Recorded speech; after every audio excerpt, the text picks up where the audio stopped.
Throw one little correction out there. I had M&Ms in my hotel room, but I've eaten them. A hazard of the job. So we are here today to talk about achieving and maintaining PCI compliance in a global acquisition model.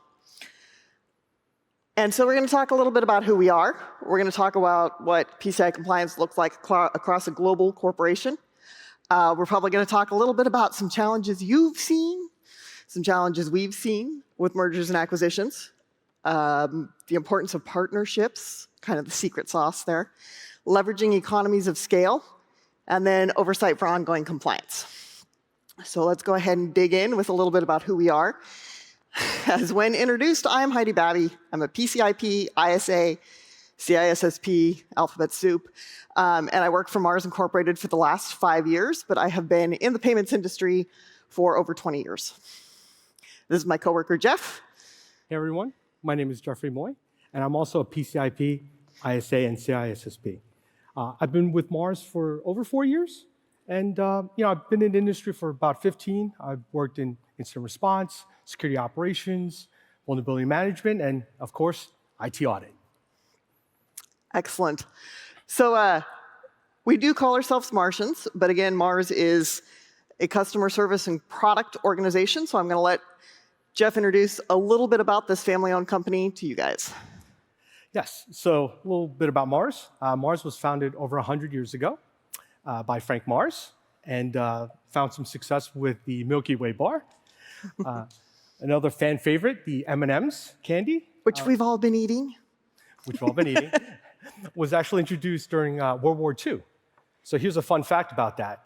The M&M's was created exclusively for the US military because the hard-coated candy shell allowed the soldiers to enjoy chocolate without making a mess. I don't know about you guys, I'm still pretty thankful for that, quite honestly. Of course. Since then, we've become a global organization. We've got over 150,000 employees, and we've moved into the pet care space, pet nutrition, veterinary health, snack and of course, foods, snacking. So right now we operate in segments and covering different lines of business. Excellent. So, as all large corporations, I mean, Mars is global. We cover something like 300 countries. I don't know, it's kind of crazy. But we have a mission statement, which is the world we want tomorrow starts with how we do business today. And based on that, we operate according to the 5 principles. So I'm not going to go into a whole lot of detail here, but we're going to talk about quality.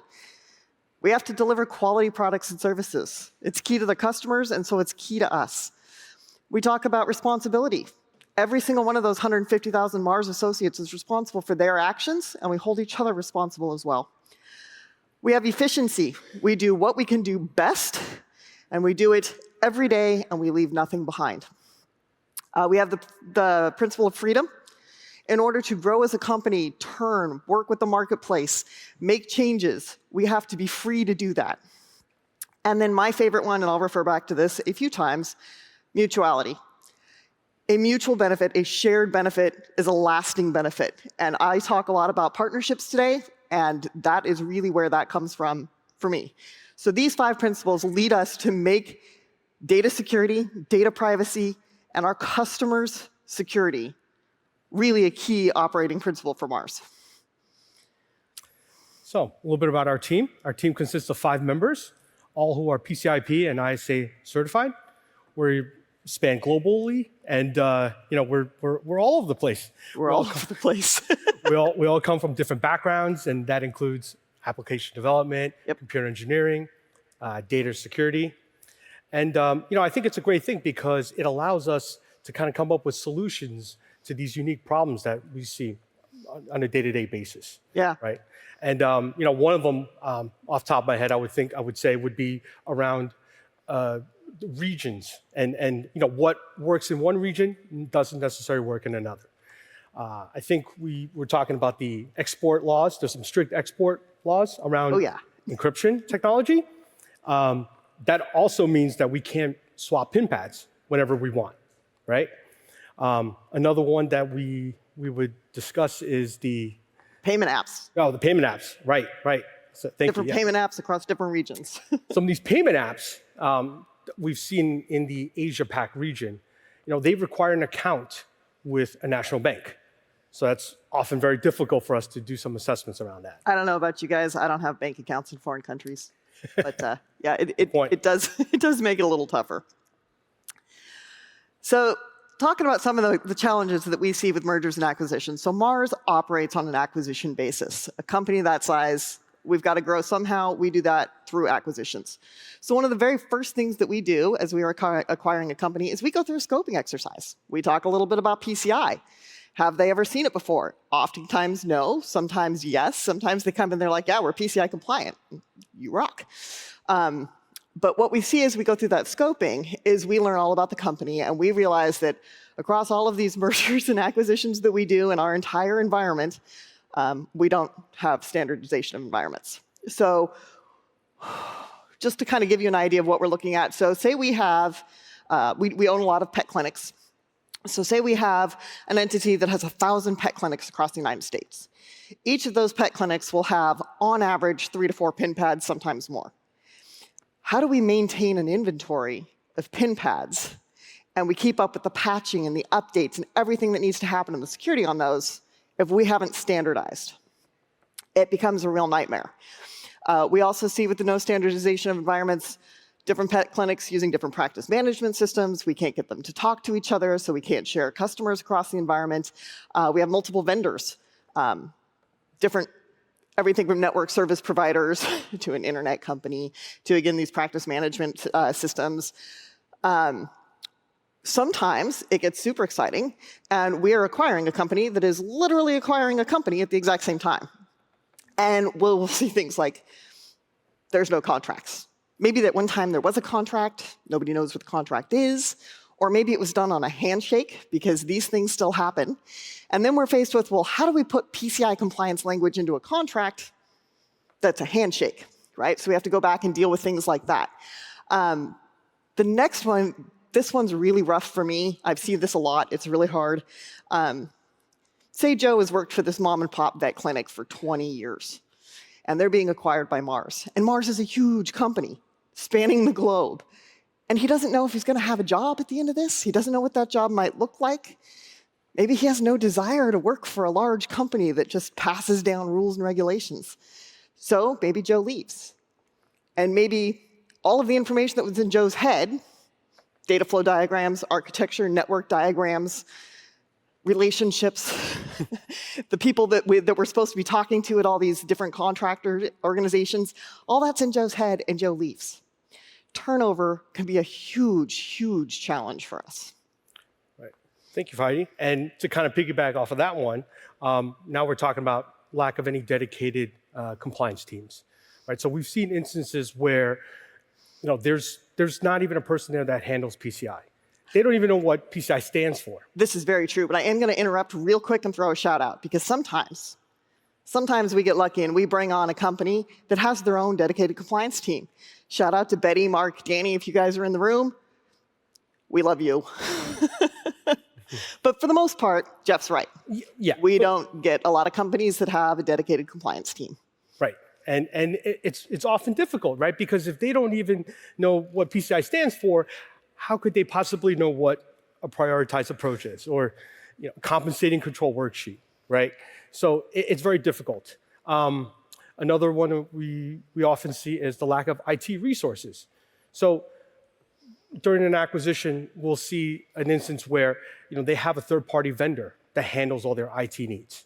Now, that might be great if you've got a broken printer, right? Or if you need to swap out a monitor if an employee leaves or a new one starts. But these aren't the people that are going to be able to help you for a data flow diagram or a network diagram even. So another one that we've often see is the lack of any consistent oversight. So there are times where a company will have gone through a PCI assessment, and that's great. But they're also in that one and done mode. And what that means is, they're done, the champagne bottles have popped, and they're happy, but they're not taking care of their ASV scanning needs. They're not updating their incident response plans. They're not doing their checks for the pin pads. And finally, budgetary constraints. So as you guys know, mergers and acquisitions, right? A lot of times companies get involved in that, probably have some financial difficulties. And that's very stressful because it makes it very hard for them to handle anything like replacement of pin pads. Right. So that brings us to talking about partnerships. And again, working from Mars, I'm not giving out any secret recipes. There's no secret sauce, but I will tell you that partnerships are really the key to what we do. And so we build strong partnerships with trusted third parties. So for instance, we have level 1 entities at Mars. We have service provider entities at Mars. So we have strong partnerships for things like QA services. We have penetration testing partners. Now, we have an internal pen testing team at Mars. But for all of these really important things, like regulatory compliance and making sure that we're not losing customer data, we bring in a third-party pen test partner just to ensure that we've covered all the bases. We have ASV scanning partners. We manage those ASV scans in-house, but we do this through a third-party service. This is super important to us. It allows us to see trends coming in the environment. Banking and payment service providers, these are huge. We work globally, so obviously we will have multiple partnerships in different regions, but these partnerships are huge in terms of allowing us to negotiate things, build quickly, turn on a dime, get the cash that we need, et cetera. So now I'll talk about auditors. Yeah. I don't know about you guys, but I never get invited to parties. We're like everybody's favorite people. I don't know. Well, auditors, right? We're the third line of defense. Part of PCI compliance is how do we actually know we're going to be how are we going to know if we're going to stay compliant? We have to do audits.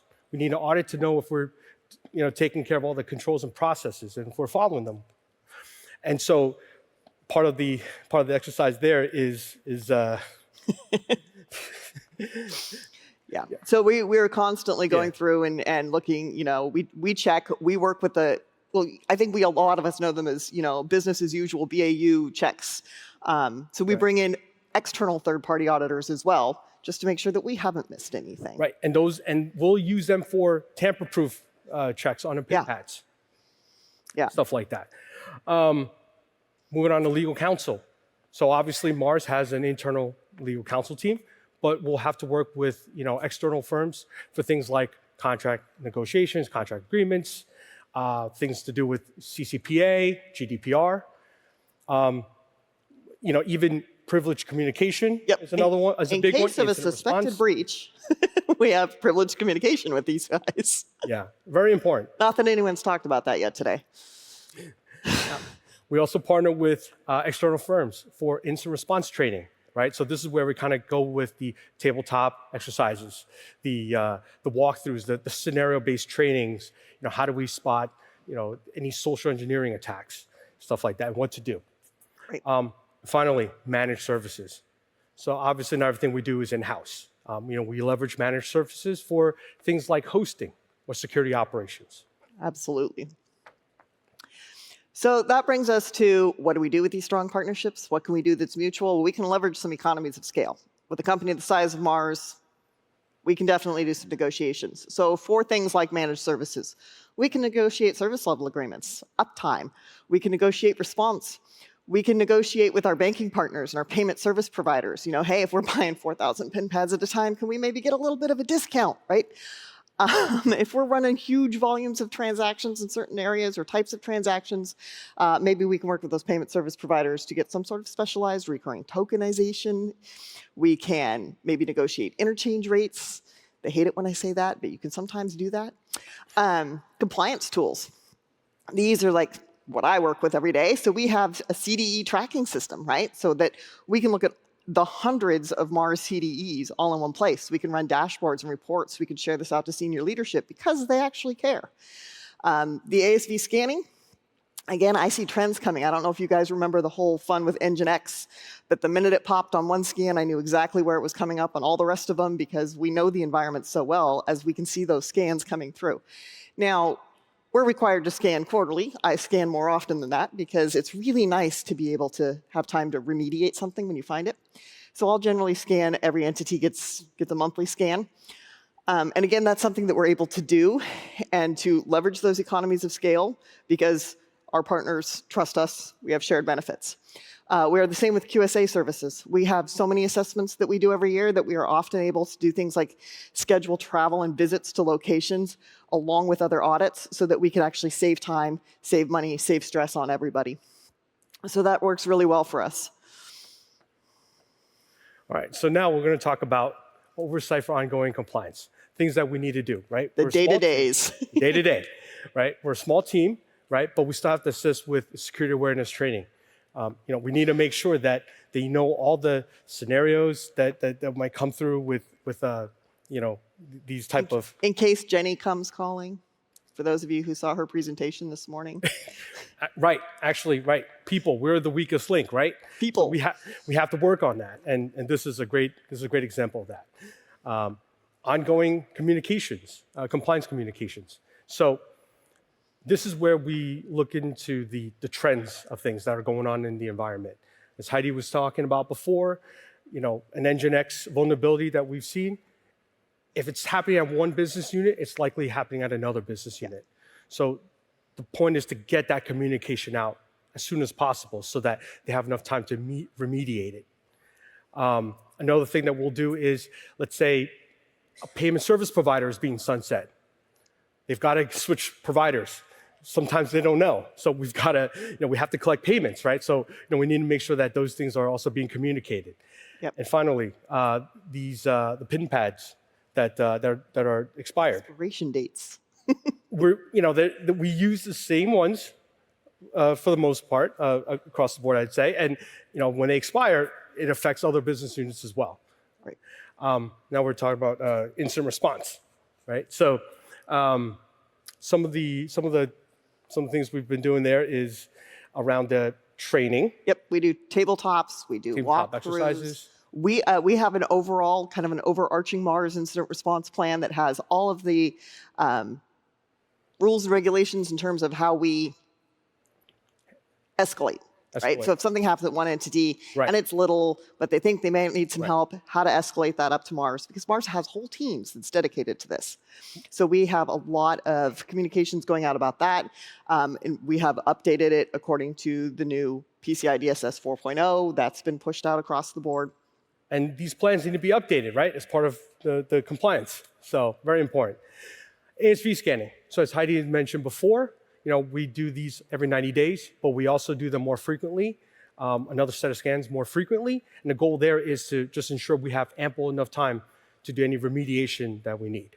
Yep. And finally, everyone's favorite topic, right? The transition to PCI DSS 4.0. So this is a bit of a project that Heidi's been working on earlier this year, and it kind of goes something like this. So there's 12 requirements, it's 12 months of the year. So at the beginning of every month, she'll send out a communication. And in there, she'll highlight some of the changes that we're seeing between 3.2.1 to 4.0, and kind of the things that these business units need to look out for so that they're not going to be surprised when we talk to them next year. Right. So we don't like surprises. So that's kind of a lot of our tips and tricks, things that we found helpful, that we've been developing over the last 5 years as a global team. Again, we cover the entire globe, and there are 5 of us that do this, and we're making it work. So unfortunately, there's no Q&A session associated with this, but we are happy to answer any questions you have. We'll be floating around the conference until it ends. Our emails are up on the screen. And then obviously we're on LinkedIn, we're in the speaker profiles, we're in the attendees. So please feel free to reach out to us. And thank you guys very much for your time today. Thank you. Enjoy the rest of the sessions.